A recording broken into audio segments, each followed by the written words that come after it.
All right, so yesterday and on your problem of the day, we saw an example of E2 stereochemistry, predicting products, things like that. I'm going to give you guys a warm-up problem today that I want you to work on, and I want you to check with the partner to see if you're getting the same. So let's do this. We'll do warm-up.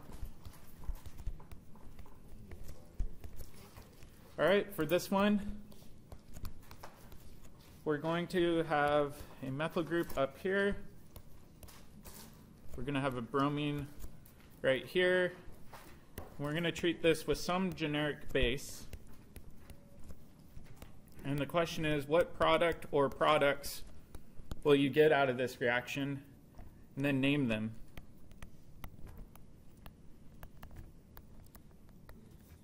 So I'll give you guys a minute to work on this, but I'll give you a hint. You may need to determine the chair conformation to see if there are truly anticoplanar beta protons.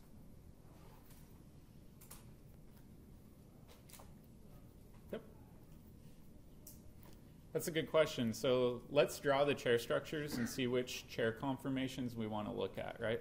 So the first one, I'm just going to make a generic chair structure. And I'll say, all right, I'll go counterclockwise around.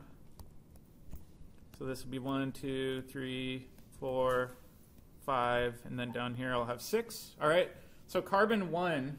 Will that bromine be axial or equatorial for this conformation? Axial. Okay, so I'll put this bromine straight up like that. That means the assumed hydrogen off carbon 1 will be equatorial. All right, and then carbon 2 with the methyl group, will that be axial or equatorial? So let me draw it in first. Remember, the axial position, because it's a carbon pointed down, will be down in the back. And then equatorial will be out this way. So which one will that methyl group be on? Equatorial. All right, so I'll say CH3. That means we've got an assumed hydrogen down here. All right, and then next thing I would do is say, all right, this carbon right here is my alpha carbon, right? That's where my leaving group's attached. Over here, I've got a beta position. And then over here, I have a beta position. So on carbon 6, what I'm going to do is draw in beta protons. I've got one that's axial and then one that's equatorial. And then what I would like to do is highlight the protons that are anticoplanar to the leaving group. So if they're anticoplanar to the leaving group, the beta protons must be axial or equatorial. Axial, okay? So what I would do is say, all right, these beta protons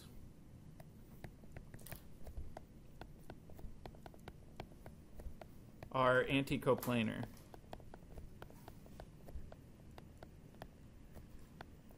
All right, if I do a chair flip, can we still do E2? What do you guys think? Why not?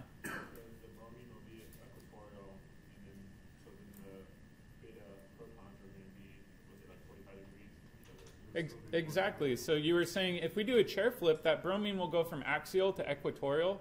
We said if our leaving group's equatorial, you will never have an anticoplanar beta proton. So this is the only conformation we're really concerned with for this chair structure right now. Does that make sense? Can you repeat that? If the leaving group is equatorial, we're not going to have a... Yeah, if you have a chair conformation where your leaving group's equatorial, you won't have any anticoplanar beta protons because geometrically it's impossible. It has to be axial because that's the only conformation where you can ever have an anticoplanar beta proton. Make sense? Okay, so now what I'm going to do is I'm going to redraw this. And I'm going to say, all right, if I redraw this as a 2D bond line conformation,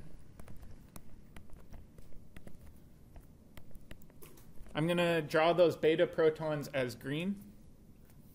Okay, so this beta proton up here is green. We know this bromine over here is still going to be a wedge. And then up here, this proton is a wedge, but we know that that proton is over here. That's not one we're really concerned with. The one we're concerned with is in that dash position. These protons are anticoplanar.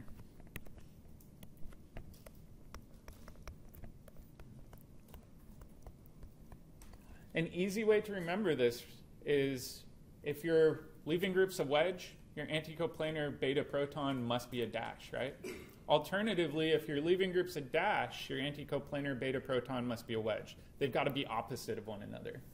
All right, so how many products do you think we're going to get out of this? Two. Okay, so now what I want us to do is to draw the E2 mechanism for the two different products that we'll get out of this. And I'm just going to use a generic base. So for example, for the first one, I'd say, all right, I'm going to use this red arrow, grab that beta proton. We'll clamp down. We'll kick off that leaving group. All right? So I'm going to go ahead and have a double bond now right here. What about the methyl group on the top? Is it going to be a wedge? I see a lot of students do this, where they say, all right, wedge. It's still a line. It's a line. All right, what's the geometry for this upper carbon now? Trigonal planar, so you don't need to include a wedge. In fact, that looks funny. It looks kind of wrong. All right, so we'll just do a straight line. All right, that looks good. All right, so for this one, whoop, I'm going to use a blue arrow for the second product. We're going to go after one of these beta protons, the one that's anticoplanar. We're going to clamp down, and we're going to kick off bromine.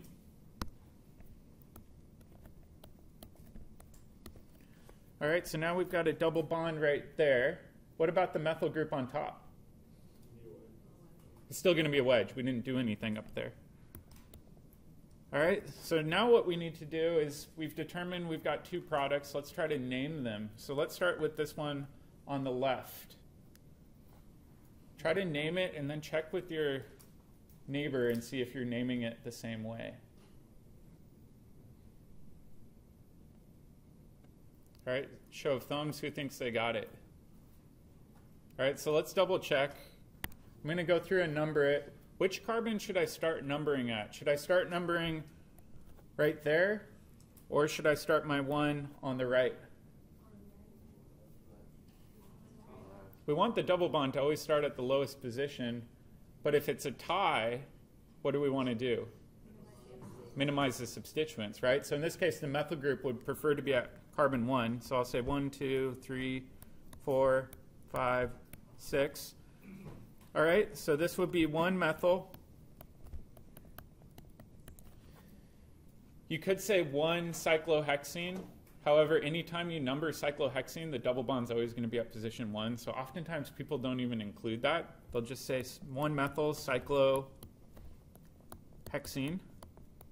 And do I need to include E or Z? No, in this case, there's no options for cyclohexene, right? You don't have cis and trans isomers for cyclohexene, so it's assumed. Okay, so that would be our correct naming for the compound on the left. Let's do the same thing for the compound on the right. The question is, where do we start our number 1? Will the number 1 be 1, 2, like that, or will it be 1, 2 going counterclockwise? Counterclockwise, right? Because that will put the methyl group at the lowest number. Okay, so now we'll go 1, 2, 3, 4, 5, 6.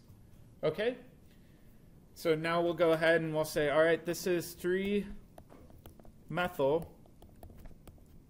cyclohexene. Am I done? No. What am I missing? Stereochemistry on carbon 3, right? So is that going to be an R or an S? What do you guys think? So highest priority would be over here, second highest, third highest. So we go clockwise around, lowest priority is a dash. So this has got to be an R, right? So we've got two different products here. What's the relationship between these two potential products?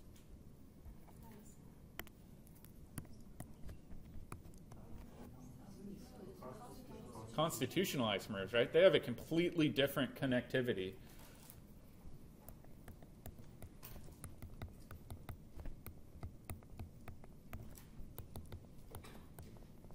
All right, so let's take a look at this reaction again.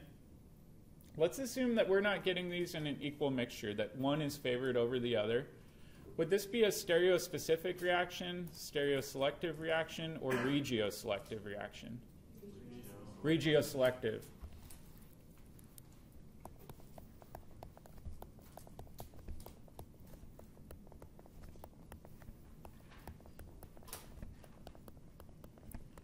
All right, then the million-dollar question is, well, which product is going to be our major product and which one's going to be our minor product? So I'll give you guys a thought experiment to think about first, and then we'll kind of backtrack on this a little bit.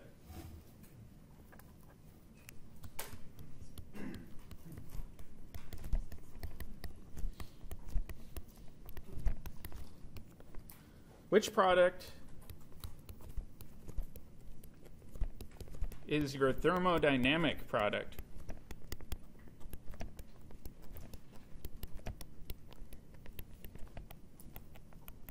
And what does it mean when I say that something's your thermodynamic product? Who remembers? What's that? Not quite. So thermodynamic product just means the most stable product, right?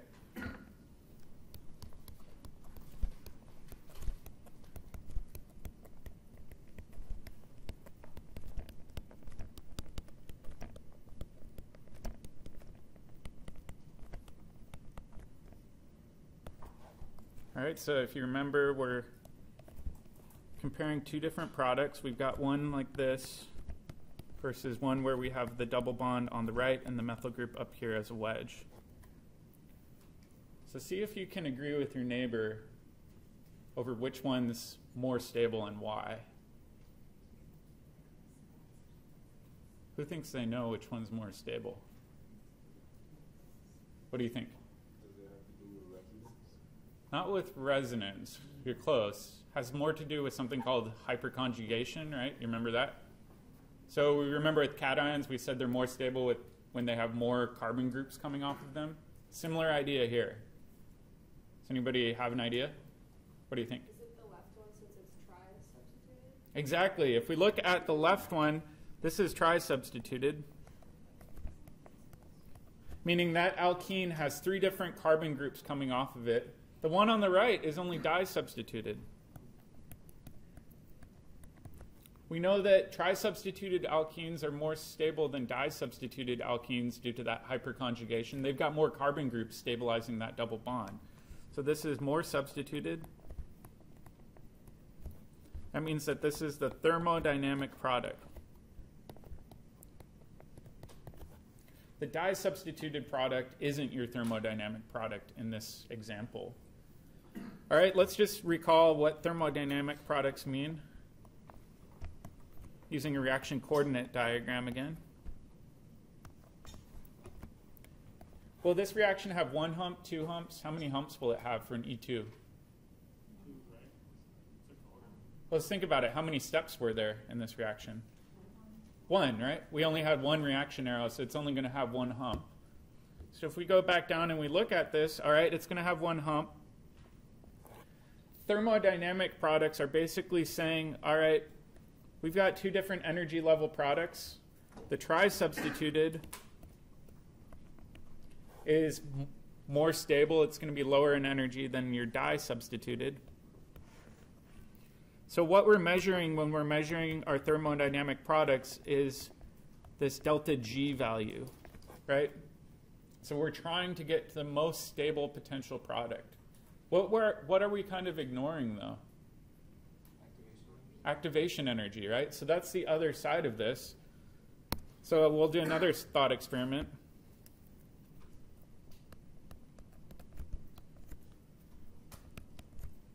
Which reaction forms the kinetic product? Whoop. Another way of phrasing this, whoop, here's my bearded guys.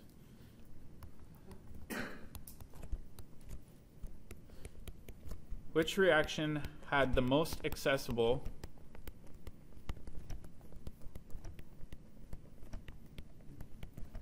beta protons?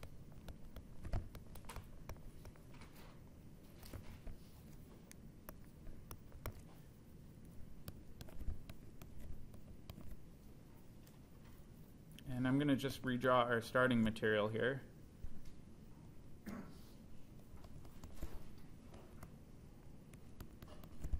So we had protons here, here, here. This was our methyl group.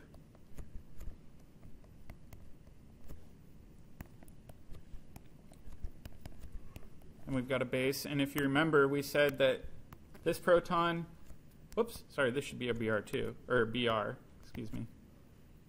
And we said that these protons right there were the anticoplanar ones. Which one's going to be more accessible? The bottom one, why?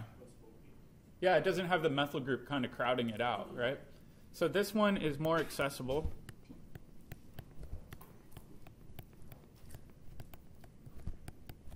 So for this reaction, we said, hey, we can grab this, clamp down, kick off our leaving group. That means that this is our kinetic product.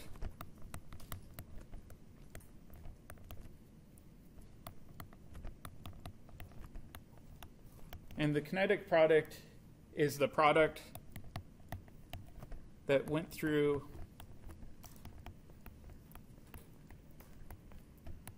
the lowest activation energy. So in this case, because it was easier to grab that proton, the reaction is going to have an easier time proceeding through that reaction pathway. It's going to have the lower energetic barrier, even though it's giving you the less stable product. So I was just wondering, can you go back a little bit up? Yeah. Sorry if I didn't ask you, but something's bothering me about tri versus a di. Can you explain a little bit more about that? Yeah, so for example, let's zoom in on the tri-substituted one, and we'd say, all right, this red carbon has two different groups attached to it, right? And two different carbon groups. And then this green carbon only has one other carbon group. So that has three different carbons attached to that double bond position, right? Yeah. If we look over here, we'd say, all right, this red carbon only has one carbon attached to it, where this green carbon down here only has one carbon attached to it. So it's di-substituted. So look at your double bond and ask yourself how many other carbons are attached to the double bond. That tells you the substitution pattern. Okay, so now let's go back and take a look at this chart. So we know that the di-substituted one must have had a lower activation energy. So I'm going to draw this in blue. That means that its hill is going to be a little bit smaller to overcome. And so we'll say that this one had an EA that was a little bit smaller than that black pathway. So we said that this is our kinetic product. And this tri-substituted one is our thermo product, or thermodynamic product. So it does get a little bit tricky when you're looking at this. With the thermodynamic product, you don't really care about the beta protons. All you care about is your final product and whether or not it's more or less stable. That's as simple as that. With the kinetic product, you're looking at which one has the easiest protons to grab. The beta protons that are the most accessible, the easiest for that base to grab, is going to have the lowest activation energy, and that will be your kinetic product. Yep? Is there a product that generally wins out over the others? That's a good question. That's where the bearded guys come in. All right, so these are my bearded, white, old man friends. This guy on the left is Alexander Zaitsev. Are we supposed to draw a picture of them? Yep, try to sketch him really quick in your book.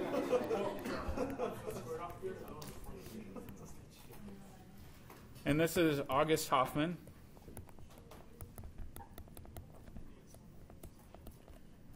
And you can tell I'm jealous of their beard, so I'm attempting to grow my own.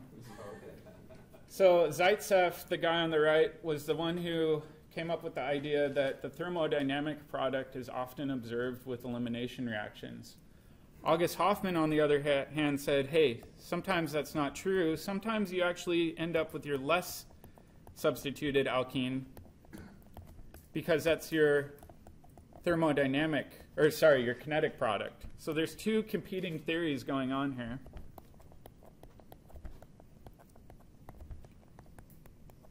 And these products are actually named after them, right? So anytime you hear of a Zaitsev product, it means you're referring to the more substituted alkene. Anytime you hear Hoffman product, they're referring to the less substituted alkene. So the products are actually named after these chemists that investigated these reactions. So let's take a look at an example one, and I want you guys to help me with this.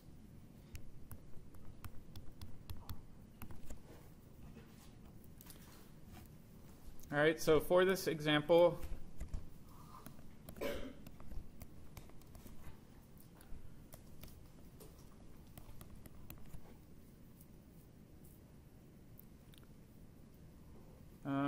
actually, let's do this.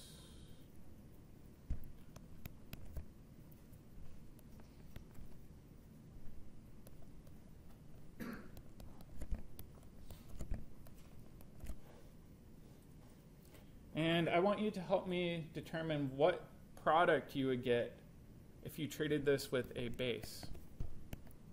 And there may be more than one product. So I'll give you guys a minute to work on this, and you may need to do some sigma bond rotations in order to find it. When you do the yeah, when you do that projection, can you do it from either side? Does it matter? Yeah, you can do it by either side. Oftentimes what some students do too is they'll say immediately, hey, when I look at this, I can tell that this beta proton, for example, is not anticoplanar in this conformation. If the bromine's a straight line, that proton's got to be a straight line as well. Right. So what some students might say is, hey, I'm just going to rotate this like that. I'm going to keep the right carbon exactly the same. Or sorry, the left carbon. I'm having a hard time with left and right today. I'm going to put this hydrogen straight up there. I'm still going to have a dash and wedge. So what I'm doing is I'm kind of spinning it around. All right, that means the tert-butyl's got to be the wedge or the dash? Wedge, okay. So I'll just go ahead and draw that in. That means that this methyl group has to be a dash. Okay, so now we've got this so that these two are anticoplanar. We're set to go. We don't even have to do a Newman projection unless it really helps you. For some students, they really like seeing the Newman projection. Other people have a good time visually rotating those sigma bonds. Whatever works easiest for you. Okay, so now when we look at this, we can say, all right, if I've got a base, this base can grab this beta proton that is now in the anticoplanar conformation. I'm going to clamp down. We're going to kick off this leaving group, right? So when we look at it, we've got a double bond here. The two dashes in this case are going to be cis to one another, right? So we should have two methyl groups kind of sticking off in the same direction. And then we should have a methyl group on the left that is cis to this tert-butyl group. So this would be one potential product. Are there any other potential products?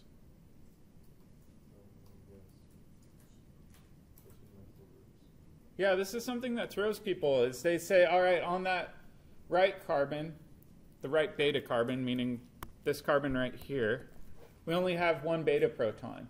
But oftentimes they neglect other beta protons, right? If we think about this, we also have beta protons coming off of these methyl groups. Does it matter which of them we go after? No. So we also would have another product. So I'll call this reaction 1. And then we'll do reaction number 2 down here. We'll say, all right, for reaction number 2, we still have this exact same starting material. This time we don't need to do a sigma bond rotation because we don't care about that other beta proton down here.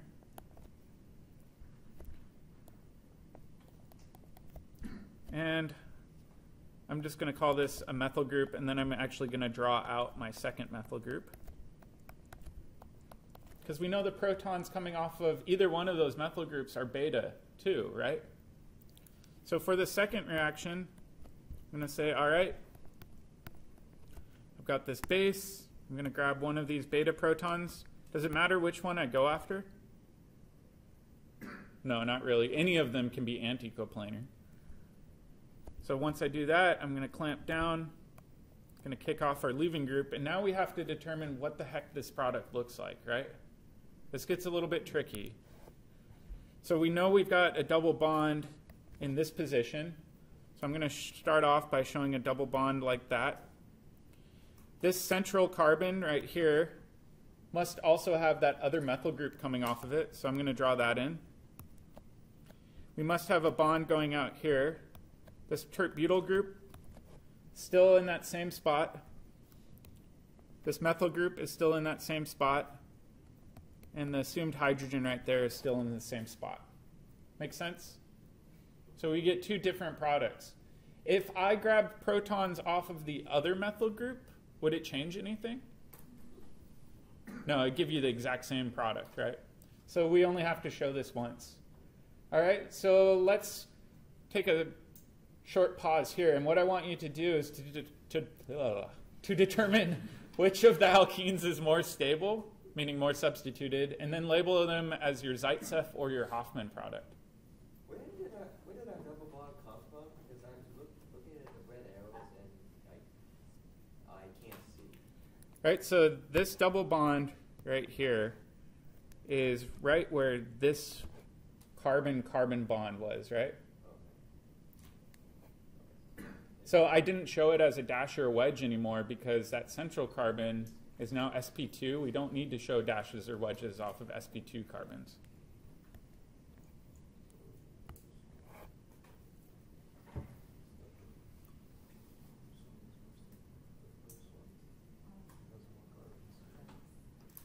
So which one's more stable? First one's more stable? Okay, why is the first one more stable? Yeah, this is tetra substituted, right? This one down here on the bottom, is that mono, di, tri, tetra? Di, right? There's two different carbons attached to the alkene. We look at this carbon, there's two carbons attached. We look at this carbon, there's no carbons attached. So it's di substituted for that one. So we'd say, all right, we've got a tetra substituted alkene, and we've got a di substituted alkene. Which one's going to be our Zaitsev product? The first one, exactly.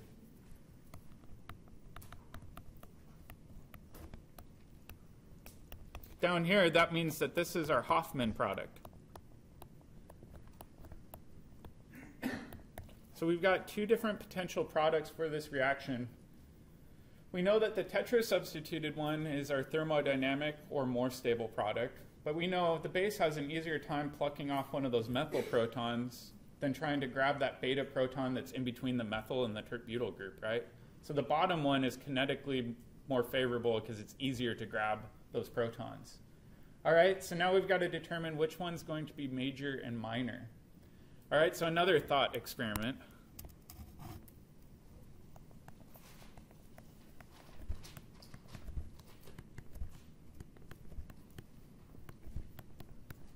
All right, for this one,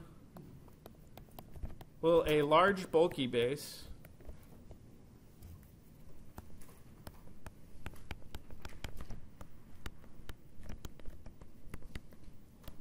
favor your Hofmann product?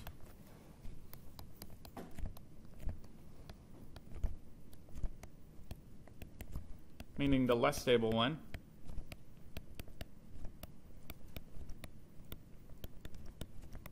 Or your Zaitsev product.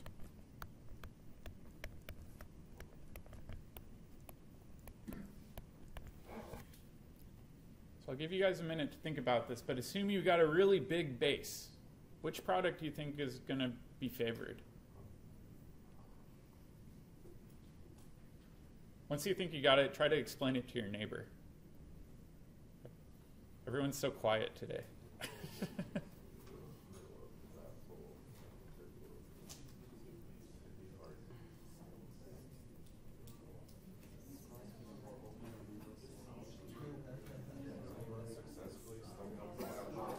What's that? It's been stinky all week.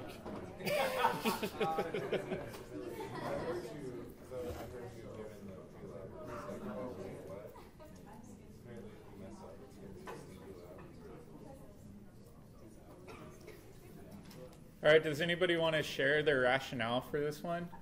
Will the big bulky base favor the less stable product or the more stable product, and why? Anyone? I heard Shauna say less stable.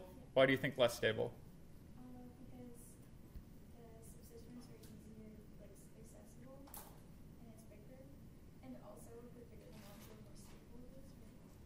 Yeah, so if you've got a really big bulky base, it's going to have a heck of a time doing reaction 1, right? Big bulky base in that case would have to squeeze between that tert-butyl group and the methyl group to pull off that beta proton from reaction 1. That means it's going to be very difficult. However, a big bulky base wouldn't have that hard of a time plucking off a proton from one of those methyl groups. So typically, if you use a really big bulky base, you're going to favor the less substituted alkene, meaning you're going to favor your Hofmann product. So let's write that down.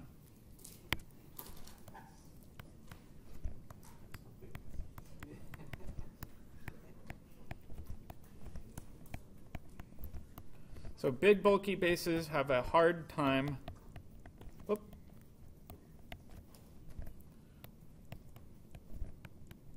I'm going to use the term plucking here. Plucking off protons from more substituted carbons.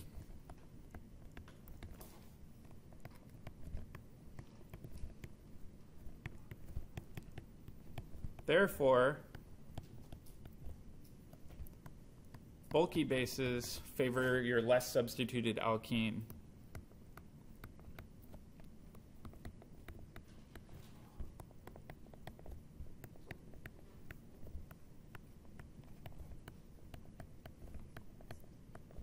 That's our Hofmann product.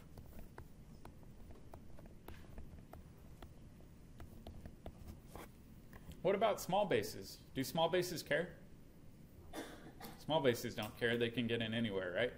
So small bases, on the other hand,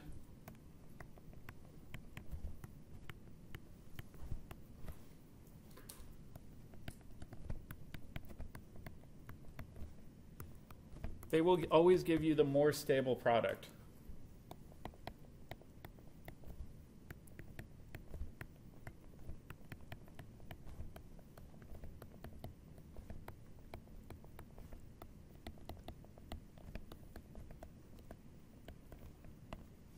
That is our Zaitsev product. Does that make sense? It really has to do with how easy it is to grab one of those protons. Small bases, they don't care. They can get into all sorts of nooks and crannies. But big bases, it does matter. Well, I was going to say, so like in a way they do care though, right? Because they're going to go for the more stable place for them.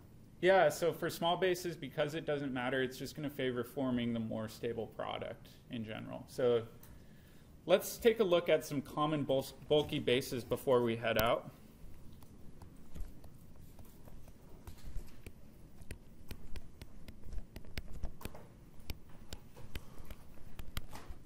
There was one we saw previously. This is potassium tert-butoxide. You'll see this written a few different ways, so I'll show you all the different ways you'll see it. You could see KOTBU, that's an abbreviation for it, or you might see it written TBU-OK. It's a T, it's a superscript T, oftentimes italicized too. And then the other way you may see it written too is the condensed formula.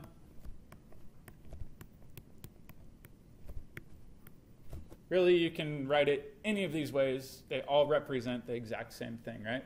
This is a big bulky base because it's got 3 different methyl groups hanging off the back. It's going to have a hard time squeezing into those tight spots. There's also another one too.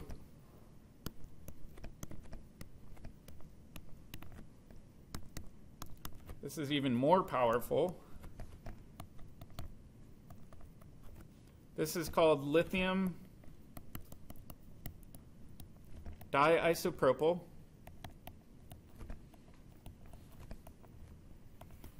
Amide. Or people will just refer to this as LDA. You can see with LDA, it's got 2 isopropyl groups hanging off that nitrogen. It's going to have a really, really hard time grabbing one of the beta protons off of a highly substituted carbon. So in this case, it's going to favor your Hofmann product, not your Zaitsev product. Does that make sense? If we're thinking about small bases are basically everything that's not one of these, right? So hydroxide, methoxide, anything like that is relatively small. It can grab any proton it wants, but these are just simply too large. All right, so I think that's where we're going to stop today. If you guys have any questions about this, feel free to come by the study session tomorrow and we can do some example problems.